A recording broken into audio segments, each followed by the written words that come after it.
दोस्तों स्वागत है। मैं हूं मुस्तफ़ा हुसैन और आप देख रहे हैं वॉइस ऑफ एमपी।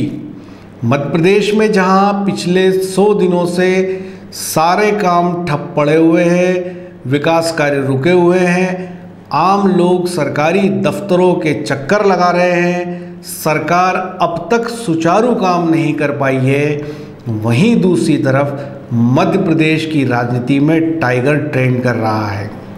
जी हाँ, इस टाइगर ने ट्रेंड करना 2 जुलाई से शुरू किया।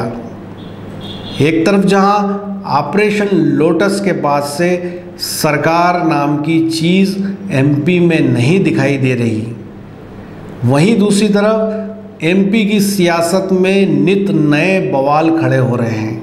ऑपरेशन लोटस, उसके बाद कोरोना काल और फिर शिवराज कैबिनेट को लेकर लंबी माथापच्ची और अब बात विभागों के बंटवारे पे अटकी हुई है।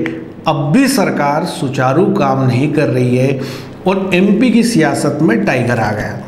टाइगर 2 जुलाई को आया जब शिवराज कैबिनेट के विस्तार के बाद ज्योतिरादित्य सिंधिया ने पार्टी फोरम पर एक बयान दिया और ये कहा कि टाइगर अभी जिंदा है।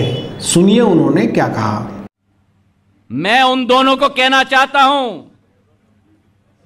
कमलनाथ जी और दिग्विजय सिंह जी, आप दोनों सुन लीजिए, टाइगर जिंदा है।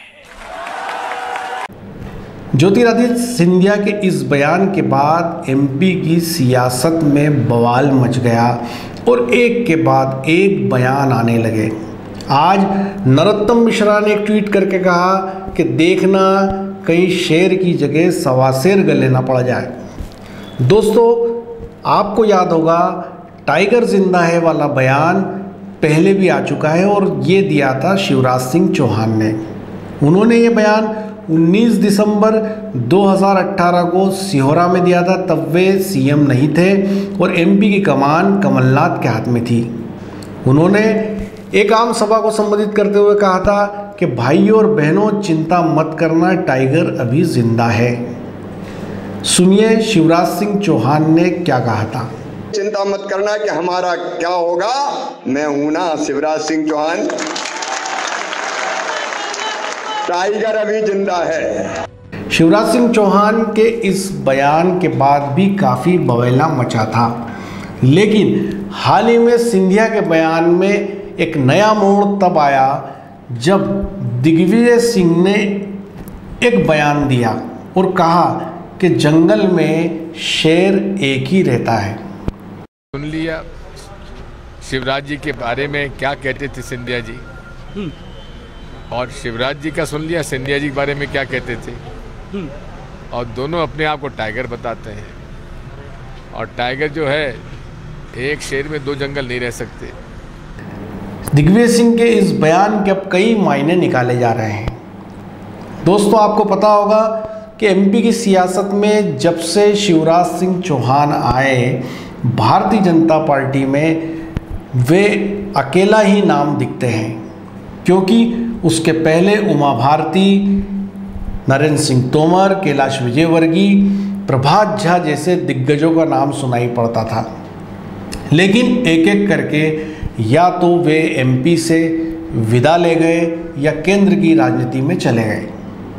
अब शिवराज सिंह चौहान अकेले इस जंगल में टाइगर थे। दिग्विजय सिंह ने जो बयान दिया कि जंगल में एक ही टाइगर रहता है, इसके ये मायने निकाले जा रहे हैं कि अब भारतीय जनता पार्टी में 2 टाइगर है, एक शिवराज और दूसरे महाराज। ऐसे में कौन टाइगर रहेगा और कौन जाएगा, ये अब आने वाला वक्त बताएगा। दोस्तों, आपको एक और ख़ास बात बताता हूँ, वो ये कि जिस दिन से सिंधिया की एंट्री भारतीय जनता पार्टी में हुई, उस दिन से महाराज और शिवराज के बीच अंदर खाने कुछ न कुछ चल जरूर रहा है।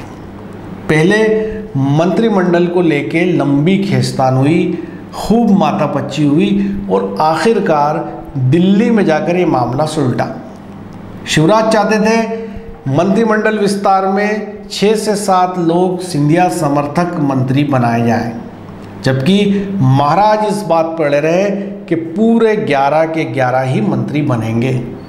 दोस्तों, पोर्टफोलियो को लेकर दिल्ली में लंबी चर्चा हुई और वहाँ पेपर पर सब कुछ तय हो गया, लेकिन भोपाल आकर मामला फिर गड़बड़ा गया।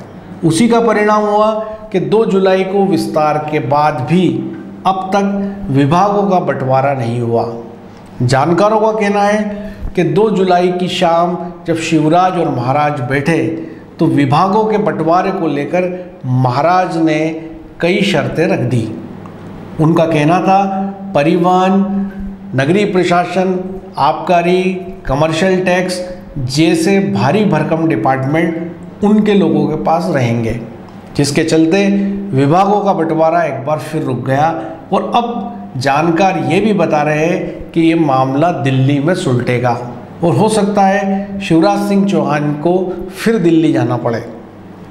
तो कुल मिलाकर मध्य प्रदेश की सियासत में अब 2 टाइगर माने जा रहे हैं बीजेपी के लिहाज से, एक शिवराज और एक महाराज, क्योंकि मंत्रिमंडल विस्तार में शिवराज को अपने कई खास लोगों की कुर्बानी देनी पड़ी, जैसे रामपाल सिंह, राजेंद्र शुक्ला, गौरीशंकर बिसेन, संजय पाठक, अजय बिश्नोई और शैलेंद्र जैन।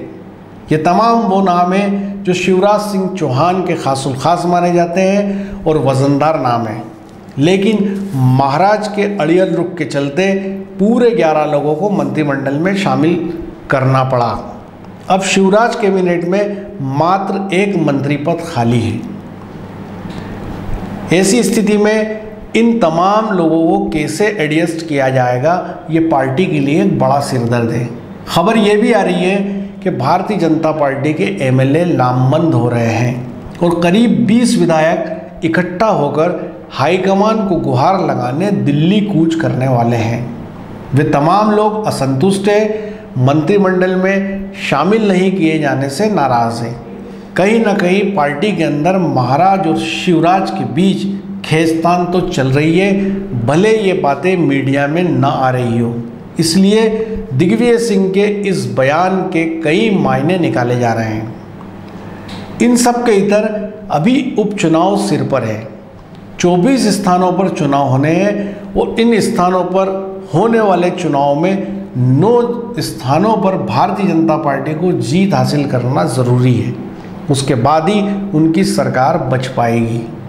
इसी टाइगर वाले बयान को आगे बढ़ाते हुए पूर्व मुख्यमंत्री कमलनाथ ने कहा कि ना तो मैं टाइगर हूँ ना पेपर टाइगर। असली टाइगर कौन होगा ये उपचुनाव के बाद पता चलेगा। सुनिए कमलनाथ ने क्या कहा। तो कहते हैं मैं टाइगर हूँ, मैं ना टाइगर हूँ ना पेपर टाइगर हूँ। जनता तय करेगी कौन टाइगर है और कौन पेपर टाइगर है। तो ये थी टाइगर को लेके मध्य प्रदेश की सियासत में मच रहे बवाल पर अपडेट। लेकिन अफसोस इस बात का है कि एक तरफ जहां सलमान खान की इस फिल्म के डायलॉग पर मध्य प्रदेश के सियासतदानों में बहस छिड़ी हुई है, वहीं दूसरी तरफ आम आदमी कराह रहा है। लोगों के छोटे छोटे काम सरकारी दफ्तरों में अटके हुए हैं, बिजली के भारी भरकम बिलों से लोग घबराए हुए हैं, ज़िलों में विकास कार्य हो नहीं रहे, भोपाल में सरकारी दफ्तर हो या वल्लभ भवन में काम नहीं हो रहा है। ऐसी स्थिति में जो सरकार इस समय बैठी है उसके लिए पहली प्रायोरिटी यह है कि आम लोगों के काम हो, ना कि फिजूल की डायलॉगबाजी में सरकार का वक्त ज़ाया हो। एमपी की सियासत में ये बवाल तब तक जारी रहेगा जब तक उपचुनाव नहीं हो जाते, तब तक पार्टियां एक दूसरे पर हमलावर रहेगी। वैसे भी कांग्रेस मोर्चाबंदी कर चुकी है और पिछले 1 माह से सोशल मीडिया पर जिस तरह के हमले कांग्रेस ने किए हैं उससे उसके इरादे साफ जाहिर हो रहे हैं। हाल ही में महाराज के इस बयान पर कांग्रेस ने जिस तरह से पलटवार किया है उससे एमपी की सियासत में बवाल साफ तौर पर दिखाई दे रहा है। ये था अब तक का अपडेट।